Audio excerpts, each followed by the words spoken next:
السلام علیکم ناظرین۔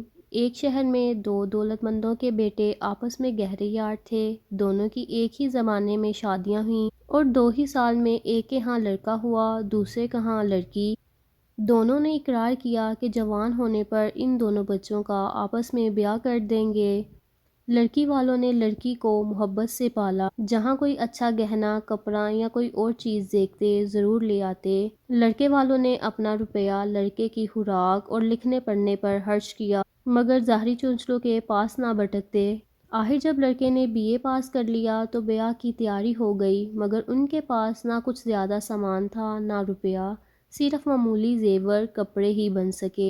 ادھر لڑکی والوں نے اس ٹھاٹ باٹ کا جہیز دیا کہ واہ واہ کی دھوم مچ گئی۔ بیاہ کے دوسرے سال ہی BA پاس نوجوان کہیں گیا ہوا تھا کہ گھر کو آگ لگ گئی اور بیوی کے جہیز کا ہزاروں لاکھوں کا سامان گھڑی بھر میں جل کر راکھ کا ڈھیر ہو گیا، بلکہ ساتھ ہی میاں کا کتب خانہ بھی خاک ہو گیا۔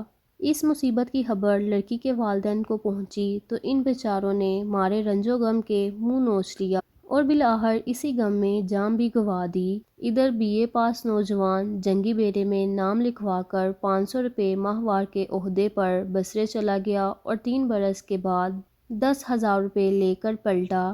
مکان کی مرمت بھی کروا لی اور کل سامان بھی پہلے سے زیادہ بڑھ چڑھ کر تیار ہو گیا۔ علم ایک ایسا خزانہ ہے جس کی چوری کا کوئی خوف نہیں ہوتا اور اس کے استعمال کرنے سے علم کم بھی نہیں ہوتا۔ علم ایک لازوال دولت۔ ایک دانا اپنے بیٹوں کو نصیحت کرتا ہے، اے میرے جگر کے ٹکڑوں، علم حاصل کرو، کیونکہ دنیاوی مال و دولت پر اعتماد نہیں